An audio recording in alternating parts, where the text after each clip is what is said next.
Hi, welcome to Rogers TV Grey County's special COVID-19 program. I'm David Shearman.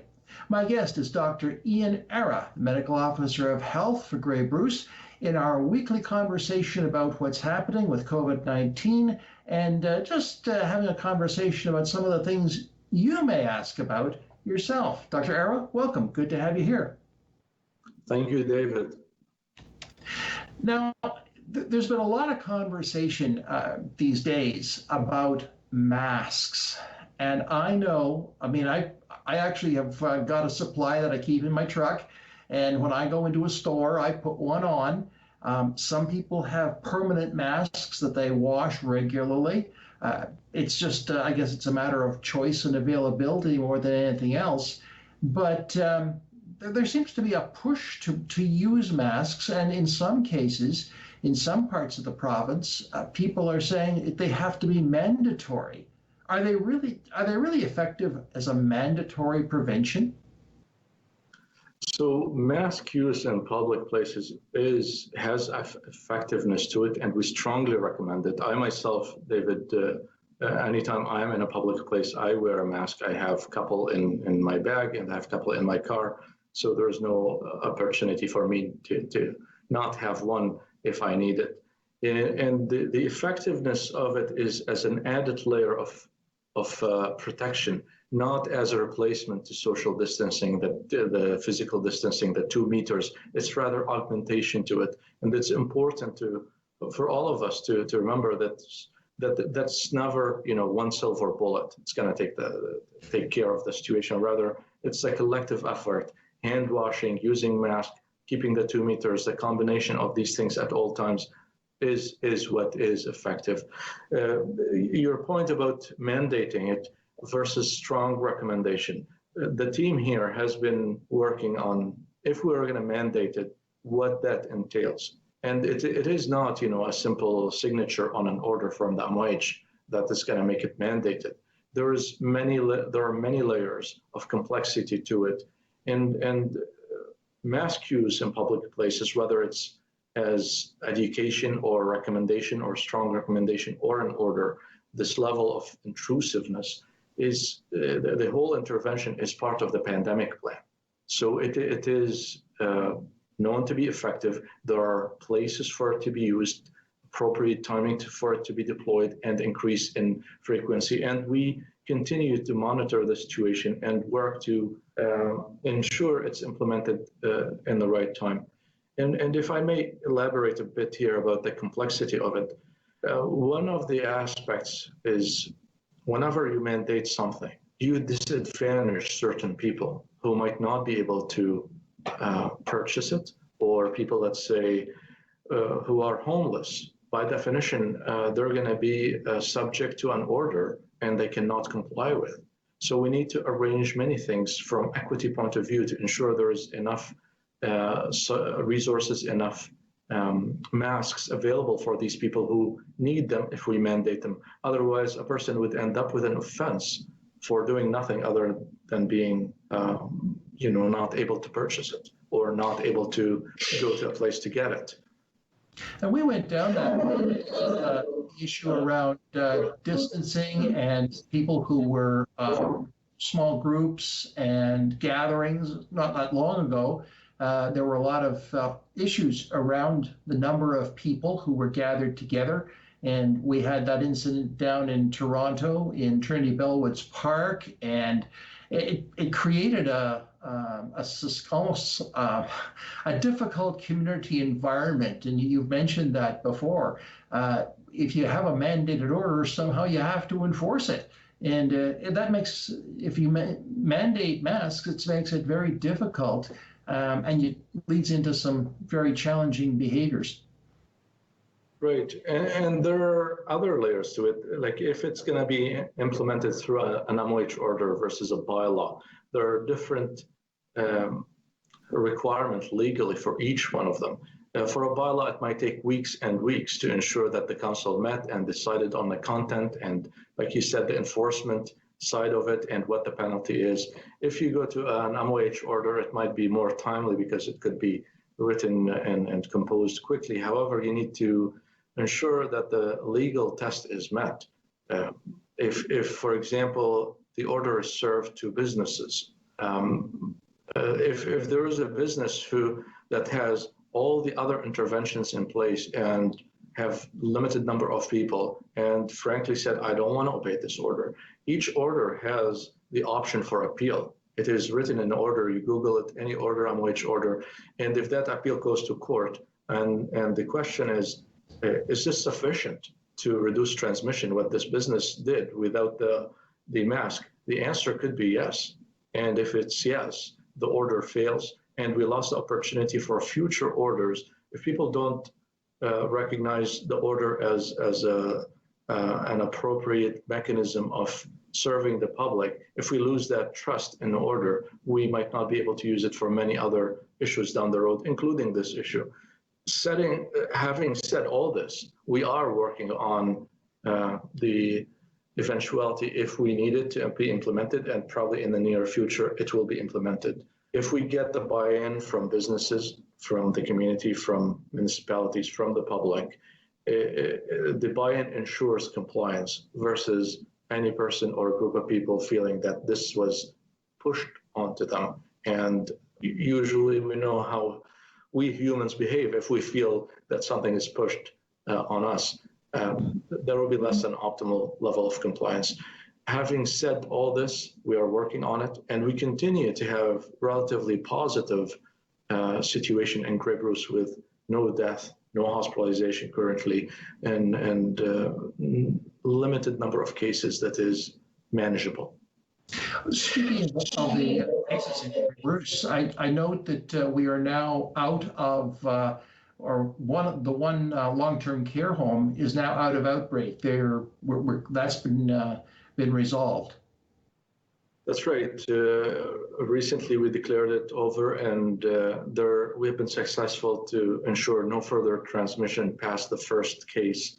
And that really speaks to different aspects of the management of the outbreak, whether it's the commitment of the staff to doing the right thing or the case themselves to follow the appropriate precaution. Even before they knew they are a case, they have been exercising appropriate hand washing and physical distancing, and that's reflected in the fact that nobody else was infected. And not to mention the infectious disease team in Grey Bruce Health Unit has been really timely in their response, complete in their performance, and that's a good result by declaration after the period has lapsed. Now we're heading into the summer vacation period, and we're going to be seeing a lot more people coming to the community, simply cottagers, people who may be planning a vacation or a staycation for all we know. Do you anticipate an uptick in the number of COVID-19 cases, and is the health unit prepared for something like that? So if we can separate the two things from each other, it's easier to answer the question. Regardless if there are visitors coming or not, I have no doubt we're going to see cases. It is inevitable to see cases in the reopening stages of any pandemic and recovery. The goal is to minimize the number of cases, but also minimize the number of disease and death related to measures against the virus we're dealing with, COVID in this case. You have death from heat waves, you have death from injury, from domestic violence, or from depression and suicide if people are locked in for a long time. So balancing the two is the way to go forward, and balancing the two, by definition, we would see cases. If we do our job right, and by we, I mean the collective, we, public health, the public, the healthcare system, the government, we are not going to see outbreaks, but we will see cases.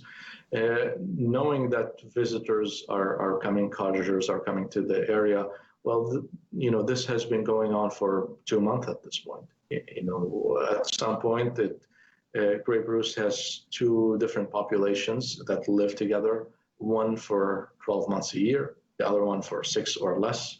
And so far, the number of cases really has not pointed to increase based on people coming to the community. With this summer opening, there will be more number of people, and is that going to change the equation? I suspect my own bias, and we are going to see it through the data. It's not going to make much difference if all of us follow the appropriate recommendation to hand wash, to stay home if we're sick, to wear a mask in public, and all these good things that kept us safe so far. So I guess that's got to do our best to keep up the standard precautions, and we'll see. Hopefully, we'll move on towards the end of it. I also wanted to talk to you about the situation that happened here in Grey Bruce, where a restaurant was closed because an employee tested positive for COVID-19. Can you say a little more about that? Certainly, this is it's a question that brings an important subject. What happens if there is a case in an activity or a business or in an organization in a community? I want to reassure the public that we got it. We got it. We've been getting it every single time and with every single case. We have 112 cases at this point, and these people go to work, and they work sometimes in different workplaces. And universally, it's part of our investigation to assess where the person is. If it's work, we conduct that workplace investigation, and we ensure that any person who had level of exposure warrants action, that action has been done. So we contact the co-workers that could be exposed, we assess the risk, and we ask them to self-isolate, get tested, or self-monitor, or a combination of these things. And in this specific case, the diagnosis was on Saturday morning. Within 3 hours, the investigation was complete nicely. And the people who needed to be tested, given the instruction to be tested, and isolation, and people who need to observe for symptoms have been observed. And the number is really limited. Not much, 5 people, 3 to be tested, and 2 to self-monitor. And again, that there is enough involvement from the employer, from the staff to do the right thing and wear PPEs, and that's why the risk is not paramount. We go, David, with extrinsic circle system. So we start with a closed circle, and we investigate. And if we find cases, we go to a bigger circle. And so far with this investigation, it's really a very tight circle for all the good things that happened.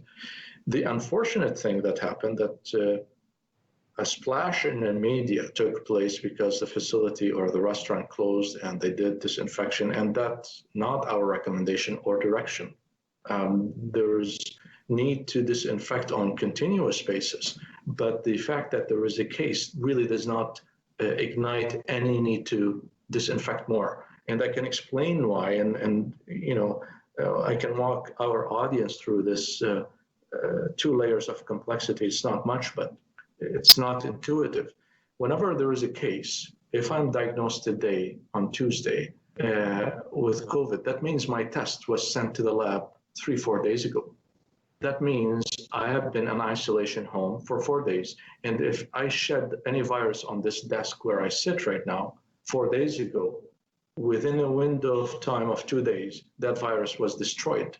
So disinfection has happened through time. There is no need to go with disinfection. And something I heard 2 times of the 112 investigations we had, the employer would go, we did deep disinfection. In the life in me, I don't know what deep disinfection is. It's a very fragile virus. Wiping it with any soap or disinfectant will take care of it. There's no need to use these words. I realize there could be the need to show the community that we're doing more, we're doing out of abundance of caution. However, it really backfired because many citizens who otherwise would not be concerned became concerned. Should I go tested? I ate in that McDonald's some months ago. And the simple answer to reassure the public that if you did not get a phone call from public health, that's a good day. Your risk has been assessed, and you do not meet any level of risk that warrants action. That's actually a very good point, Dr. Arra, that if you have never received or receive a call from public health, it's a good day. because that's the kind of thing that we all need to remember. We all certainly need to remember. But it sounds like the health unit was on top of it, and we just move forward. These things will happen, and we just deal with them as they arise. I also wanted just to briefly extend my appreciation to you, because we're almost out of time, and to the health unit as we head into the summer season. You will not stop working, I know, but the appreciation of the community is certainly extended to the health unit and the staff there who are working hard to keep us safe and to make sure that we're all reminded to do the right thing, to distance, to wash our hands, to wear a mask if we're outside, and all those other things that will keep us all safe. So I should say to our viewers, we may be back from time to time over the summer if there are developments which warrant it. But if we're not, let's just hope things won't get any worse, and we'll be able to kind of keep it as it is. I recall the words of Dr. Tam at the very beginning of this when she said, if we do it right, we can plank it. And I don't know whether you'll say, well, we've planked it, but we certainly have, at least in Grey Bruce, done an incredible job of keeping the numbers low and keeping ourselves relatively healthy. And so thank you, and thank the staff at the health unit. Thank you, David. We're glad to be of service. And regarding planking the curve, we actually nicely planked it. The situation in Canada in general, in Ontario, has been optimal. Like you compare it to any other place that was hit hard, we are in very good standing. In Grey Bruce, it is flat